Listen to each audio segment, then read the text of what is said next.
Buenos días, buenas tardes, buenas noches. En este video vamos a hacer un breve análisis de lo que fue el primer partido correspondiente a las semifinales de la UEFA Champions League. En el Estadio Santiago Bernabéu, el Real Madrid, con gol de Vinicius, igualó 1-1 con el Manchester City, tanto convertido por el belga Kevin De Bruyne. Un partido muy cambiante, donde las situaciones de gol estuvieron por ambos lados. Quizás el City fue levemente superior, teniendo en cuenta su concepción y su idea de juego, porque es un equipo que normalmente termina rindiendo muy bien teniendo la pelota en los pies, y eso puede hacer parecer que siempre tiene el control del juego. Sin embargo, se enfrentaba a un conjunto como el Real Madrid, que contraatacando sin lugar a dudas es el mejor de todo el planeta. Se enfrentaron los dos equipos del mundo en un cotejo muy pero muy apasionante.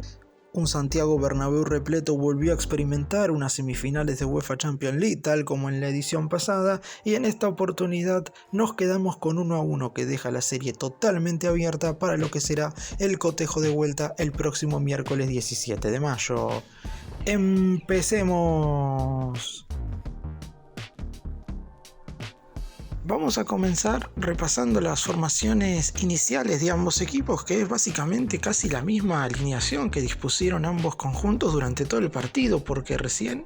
en el minuto 38 del segundo tiempo se realizó el primer cambio, que fue la salida de Toni Kroos y el ingreso de Aurélien Tchouaméni. Es decir, en gran parte del compromiso tuvimos a los mismos 22 protagonistas dentro del terreno del juego, algo que quizás puede llegar a ser lógico, pero teniendo en cuenta la intensidad con la que se jugó todo el compromiso, la realidad es que uno podía llegar a esperar que se hicieran cambios un poquito antes.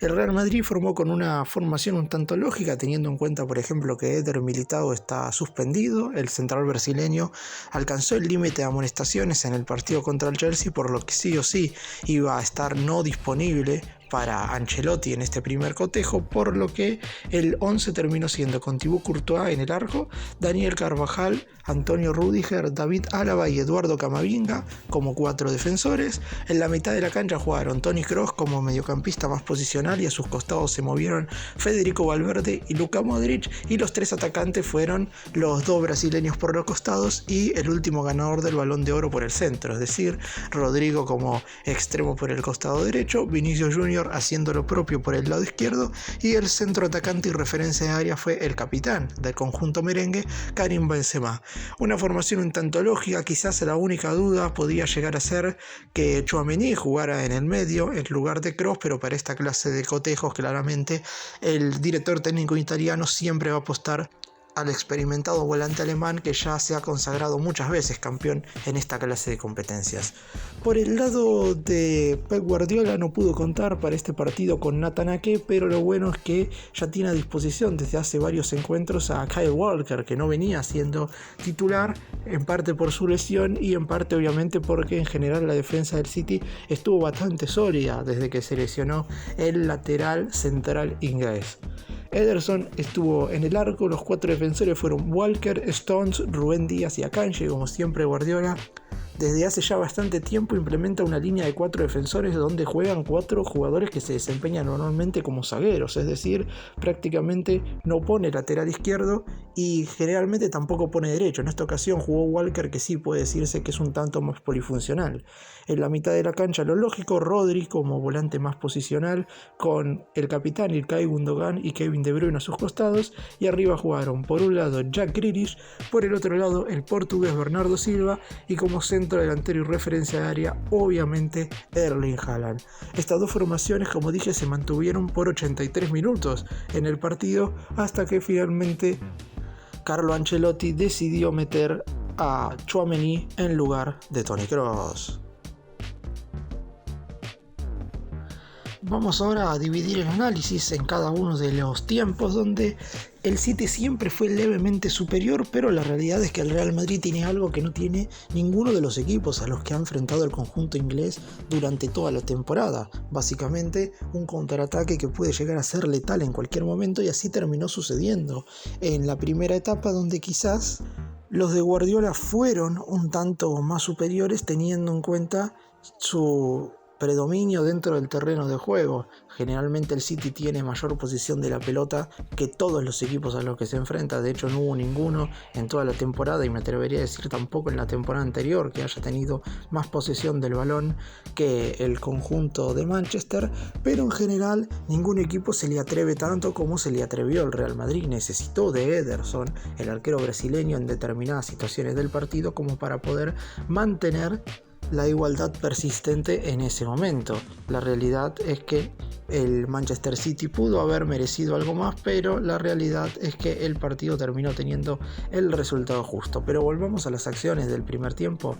Los merengues intentaron en los primeros minutos contener al equipo inglés, que se sabía que iba a venir con todo. El hecho de que el primer compromiso se jugara en el Santiago Bernabéu nos podía hacer parecer lo contrario. Sin embargo, esto no sucedió, y finalmente fueron los de Guardiola los que tomaron la iniciativa los primeros minutos, con un Real Madrid a la espera, pero muy bien parado. Un equipo que, con la línea de 4 defensores, con los 3 mediocampistas y con los 2 jugadores que se mueven por los costados retrocediendo hasta el lugar donde les corresponde, siempre estuvo bien parado para detener los embistes del equipo inglés, que por cierto también seguramente para el Real Madrid es distinto a cualquier otro equipo que haya enfrentado a lo largo de la temporada. También es verdad que el Real Madrid ha tenido una 2022-2023 bastante más irregular, pero con algunos niveles individuales verdaderamente muy altos, y ahí es donde terminó apareciendo el autor del tanto de esta primera parte. Vinicius Junior, luego de una corrida de prácticamente 30 metros de Eduardo Camavinga, terminó definiendo de derecha casi al ángulo de Ederson, inatajable para el guardameta del City, y ponía el 1-0 para el Real Madrid, que quizás iba con un premio un tanto inmerecido, pero teniendo en cuenta que estamos hablando de unas semifinales de Champions, poco se puede hablar de merecimiento. Tampoco es que el City generó una gran cantidad de ocasiones. El Madrid necesitó de Courtois en un par de oportunidades, pero tampoco es que sucedió lo que había pasado en aquellas semifinales del año pasado, donde Courtois prácticamente terminó decidiendo absolutamente todo. En esta ocasión el guardameta belga sostuvo al equipo merengue en el momento en el cual se lo necesitó, pero sin ser la enorme figura del partido. De hecho, en cuanto a paradas, tuvo la misma cantidad que Ederson, y Vinicius en ese primer tiempo terminó decretando el resultado a favor del conjunto de la capital española, con un verdadero golazo a los 36 minutos de la primera etapa. El Madrid se iba en ventaja al primer tiempo, como dije, quizás sin merecerlo, pero sí con una idea clara de juego que había funcionado correctamente: aguantar todos los ataques del City correctamente para intentar liquidarlo de contra, y con un jugador en el nivel en el cual hoy se encuentra Vinicius Junior, claramente es mucho más probable que en otras circunstancias, cuando a lo mejor el brasileño no estaba de la mejor manera,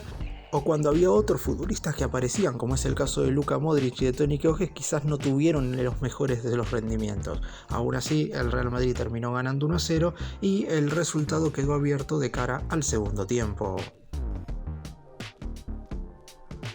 Está claro que este es un cotejo a nivel de los dos mejores equipos que hoy por hoy tiene el planeta, por lo cual la exigencia a los dos siempre va a ser la máxima. El Real Madrid por momentos en el segundo tiempo logró emparejarle el partido al City en cuanto a distribución del juego y recuperación de la pelota, y la defensa, sobre todo del elenco dirigido por Guardiola, cometió errores en la salida que podrían haber sido imperdonables, pero no estuvo del todo fino el ataque del Madrid de cara al segundo tiempo. Las dos situaciones más claras terminaron siendo un cabezazo de Karim Benzema que tapó muy bien abajo Ederson, y un remate de media distancia de Tchouaméni que también el arquero brasileño logró sacar al córner. Las dos jugadas más claras que en definitiva terminó teniendo el Real Madrid en un instante en el cual el City ya había igualado el marcador, porque a los 21 minutos del complemento Kevin De Bruyne, con un verdadero zapatazo de afuera del área, marcó lo que iba a terminar siendo el 1-1 definitivo. Aunque hay un punto a tener en cuenta: después de ese tanto prácticamente el City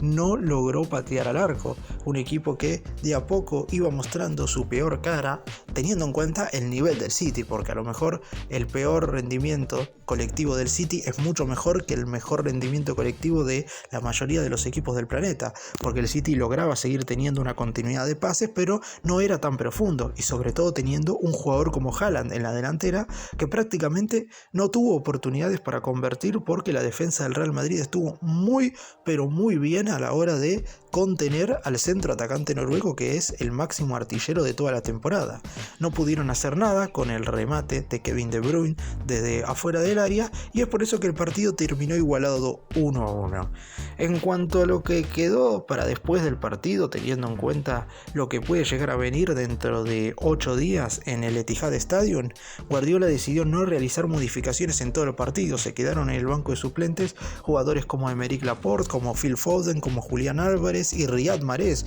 sobre todo, que había sido un futbolista muy determinante, por ejemplo en las semifinales de FA Cup, marcando 3 goles. Decidió no ponerlo ni siquiera un minuto dentro del terreno de juego el entrenador español. Por el lado de Ancelotti, como dije, no realizó cambios hasta los 38 del segundo tiempo, donde ingresaron Tchouaméni y después terminaron entrando Asensio y Nacho Fernández. Lo que queda claro es que ambos DTs tienen un 11 bastante instalado ya, y es seguramente también el que presenten de cara al cotejo de vuelta, una serie que está totalmente abierta. El año pasado no se había dado un empate en ninguno de los dos partidos, porque en la ida el City había ganado 4-3 en Inglaterra y el Real Madrid había dado vuelta al marcador 3-1 en España. Ahora tenemos una igualdad. El Real Madrid tiene que ir a buscar la clasificación a tierras británicas, algo que no sucedió en la temporada pasada, mientras que el City tiene que hacerse fuerza en condición de local, algo que no le hizo falta la temporada pasada porque tenía que aguantar el resultado de visitante. Nos vamos a encontrar con una serie que va a tener una definición seguramente muy distinta a la de la Champions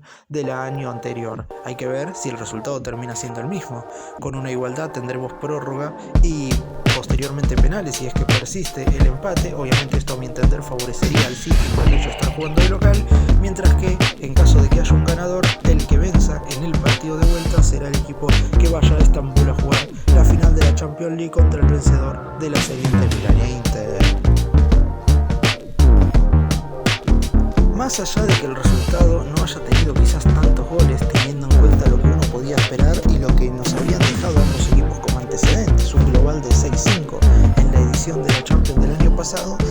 la realidad es que el cotejo estuvo a la altura de las circunstancias. Hay que tener en cuenta que son dos equipos que ya se conocen con anterioridad y que lo principal que hicieron ambos como objetivo fue tratar de anular al otro. Por el lado del Real Madrid, tratar de cortar el circuito de juego del City, mientras que el equipo inglés intentó por todos momentos que los españoles no contraatacaran de la mejor manera. Ambos por momentos pudieron hacer lo correcto, mientras que por otros instantes no estuvieron quizás tan finos como para poder contrarrestar el mejor nivel del otro, pero es algo totalmente lógico si tenemos en cuenta, como dije, que se enfrentaron en teoría los dos mejores equipos del planeta en lo que todos llamaban una final anticipada, en esta semifinal de UEFA Champions League edición 2022-2023. Ahora quedará esperar 8 días para ver quién de los dos se mete en la final, aunque mañana tenemos otro encuentro muy pero muy apasionante, un clásico italiano entre dos equipos muy históricos del fútbol europeo, como será el duelo entre Milan e Inter.